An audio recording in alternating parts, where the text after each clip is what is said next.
With so many hotels to stay at in Philadelphia, how do you know which one to choose? We're trying the Hyatt Centric in Rittenhouse Square. We'll let you know if it's worth it. Okay, so for this hotel, you do come in at ground level, and the lobby is actually up the stairs past the very beautiful artwork. You'll land up there near the restaurant, and if you're checking out, you can just drop your key right here. And then over here is the parking garage. So if you wanted to park, self-park, you could park right next door at the parking garage. Okay, so first impressions. This is the Hyatt Centric here in Philadelphia in the Rittenhouse Square area. So this reminds me very much of the Hyatt Centric down in Fort Lauderdale. And I'll point out some of what I see as the similarities. But this looks good. For 2 nights, I think this will be good. We'll give you the official tour. That's my initial feedback. And you know, I love a carpet-free floor.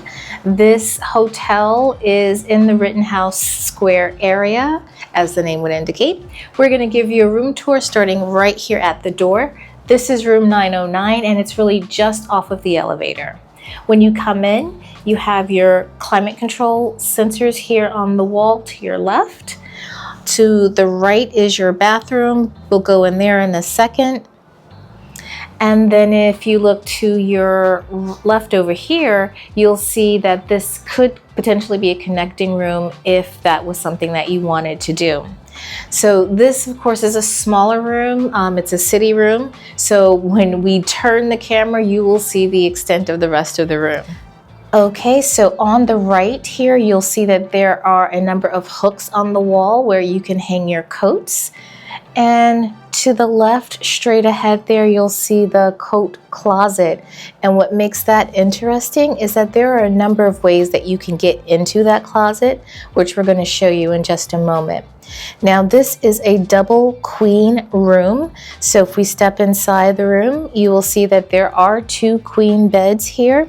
And the colors that they've chosen for the room are a nice sea foam green, which gives you a very subtle and relaxing color. What I love about this, and I mentioned it when we walked in, is if you look down, there's no carpeting on the floor. We do have the high traffic vinyl here on the floor, and you have just a little carpeting in between the 2 beds. So as I mentioned when we walked in, this setup reminds me very much of the Hyatt Centric in Fort Lauderdale. They had a very similar situation, only this setup for storage was more towards the door. What I was talking about when it comes to the closet and how there's an interesting setup here is if you pull the barnyard door out, you can actually get into the closet this way, or like a magic trick, through the other side. You have your iron and your ironing board here, and a little extra storage right above. Now, what's different about this room, of course, is that they've integrated the storage into the living space. So you have your luggage rack right here, where we've put our tried and true travel items. I have been test driving this for a while before I wanted to talk to you guys about it. I started off with my Cotopaxi over here, and I love it, absolutely love it. I can get so much into that bag. I liked it so much. Paul liked it. We got him one. This is my bag that you see in most of our videos. I love Cotopaxi. I just love the quality of it, the uniqueness of it, and how many pockets there are in there. So these are some of the things we do not leave home without our Cotopaxi. And we love our Samsonite luggage as well, just so that you know, in case you're wondering like how we travel and some of the things we use, just wanted to call that out for you. But I pointed out because the storage area is in the open space here. So you would put your luggage here. There are just a handful of drawers here. There's 3 drawers. This one's a bit smaller than this one over here. So this one's a bit more storage in this space right here. You do have a nice sized TV right above the storage area. Now, what is missing in this room is a proper chair because it's not as large as I typically like a room. But you do have some water. You do have your Keurig here. They set you up with 4 coffees. And then right underneath here, you have a cooler that you can put your drinks in. Over here, you have a desk space where you could work if you needed to. There are a couple of outlets here, as well as a USB, USB-C there. Okay, so there are 2 queen beds here in this room. Because they do not have a lot of space, there's not a proper chair in the room, but they do have a little stool over here, which, okay. There are no charging outlets over here, but you do have a nightside bed lamp over here. While we're over here, I'm checking for dust. I don't see any dust. These are queen size beds. We're gonna go over to the other side and see what our charging capabilities are. There isn't any storage space over here. So if you were in this bed, family of 4, not a lot of storage, but we're standing in the middle of a city. Okay, in the center of the 2 beds here, you do have a nightstand. There is a drawer here, and there is a cubby space right above and a little shelving space right underneath. Surprisingly, there is a clock here on the nightstand, which is unusual in most hotels. You don't see clocks anymore. And right behind this, there is an outlet situation where you have 2 plugs, a USB and a USB-C, very similar to what you see over at the desk there. Okay, so over on this side of the bed, there isn't any storage space over here. There aren't any outlets either. However, there is a good amount of space on either side of these beds so that if you happen to be the person on the far ends, you get a little room. I've been in rooms where you have to sort of sideways your way in and out of the bed, so that's helpful.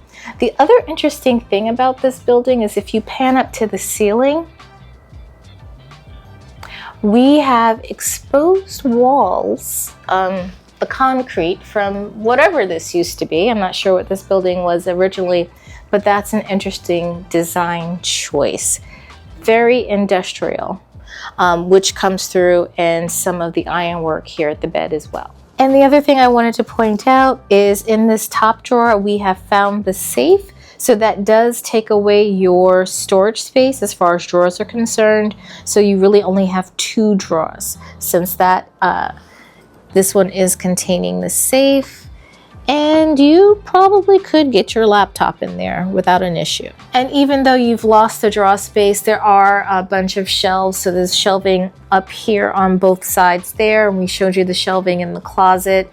And then as I mentioned, you do have a shelving unit right underneath there as well. Now moving into the bathroom, over here you'll see you have your lighted makeup mirror along with your Be Kind hand soap, and there's a single vanity with a nice amount of counter space. Moving over to the shower, you'll find a full suite of Be Kind bath products are here, and the shower itself has a shower head and a handheld wand, which is always a nice option to have. And in here you have your standard water closet. So all in all, nice spacious bathroom. Oh, and look at the design on this paddle here, the Liberty Bell. That's a nice touch and a nice nod toward the historic city that we're standing in. And they also have a dry bar hair dryer. So if you needed to dry your hair, they have that here for you as well. Wanted to let you know what you get with the hotel. They gave us this little sheet when we came in. There is complimentary Wi-Fi at the time that we are filming this. This is something that I noticed in reviews that people don't really pick up on when they're booking a hotel. If you're driving in, the current overnight valet is $69.60. That does include taxes. If you have a pet, they're going to charge you that. A pet fee as well. If you wanted a rollaway bed, early check-in, late checkout, looks like they're charging fees for all of those things. There is a fitness center located down on the 3rd floor that's accessible 24/7 with your room key. There are ice machines and water dispensers in the hallways. Your checkout is at 11 a.m. Technically, their check-in is at 4 p.m. We got here a little bit earlier, and thankfully the room was ready. This is a non-smoking facility, and breakfast and dinner and daily brunch are available in the hotel restaurant downstairs. There is a 24/7 marketplace apparently downstairs, and there is that restaurant that we saw on our way in where you could stop and have a meal there as well. And before I continue, I just want to clarify that the marketplace downstairs is not complimentary. It is a grab and go situation that you will have to pay for. The other thing that I wanted to point out for you, I'll put the exact price down below us, but this room for 2 nights was $442 and change. I did have to pay for the first night up front when I made the reservation, and then they did put a $75 per day incidental charge on our card as well. And so that means if we go downstairs to the restaurant, charge anything to our room key, it'll come off of that $75. Otherwise, it'll be returned to us at the end of our stay if we don't buy anything in the hotel. Okay, now that our trip has come to an end, let's talk about the Hyatt Centric Hotel in the Rittenhouse Square District. Would we stay there again? We talked about that on the ride over here. In case you're wondering, we are sitting in the Metropolitan Lounge at the Amtrak station here in Philadelphia. There's a whole separate video on our travels down to Philly and back up to New York, which we'll link below for you. But as we talk about this particular stay, Hyatt Centric, we would definitely do it again. There are a few nits and gnats about the room. I wouldn't put more than 3 people in that space. It was a little crowded if you do more than 3. And what makes it crowded is that there's not a lot of storage space. Everything else was fine. The room was clean, except for the little throw rug. There was no carpeting on the floor, and I absolutely loved that. The bathroom was functional. Loved that there were 2 spaces, so 2 people could get ready at the same time. Really, really enjoyed our stay there. So now here's the thing to consider when you are picking a hotel in Philly. There are basically 3 districts. There's like down by the sports stadium, there's the Rittenhouse Square area, and then there's Old City. So you decide what's most important to you, which attractions you want to be closest to, and that's really how I chose. I chose the Rittenhouse Square area because it was more central. There seemed to be more restaurants there within walking distance of the hotel, which turned out to be great. There's a whole separate video on everything that we ate on this trip and what we would do it again and what we thought was really good about the places that we ate. So stay tuned for that if it's not already up.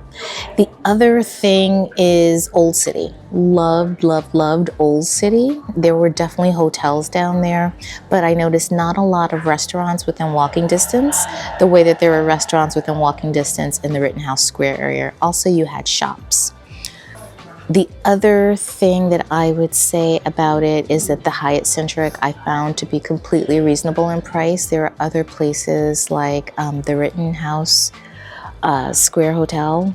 I think I have that name right. If not, I'll put it down here below for you. Very expensive. There are boutique hotels around the area, also kind of pricey, but took you a little bit out of the way of being central, which really would give you that neighborhood feel. So, would we stay there again? Absolutely yes. Might I try something else just for variety? Maybe. But hope you enjoyed the tour of the hotel.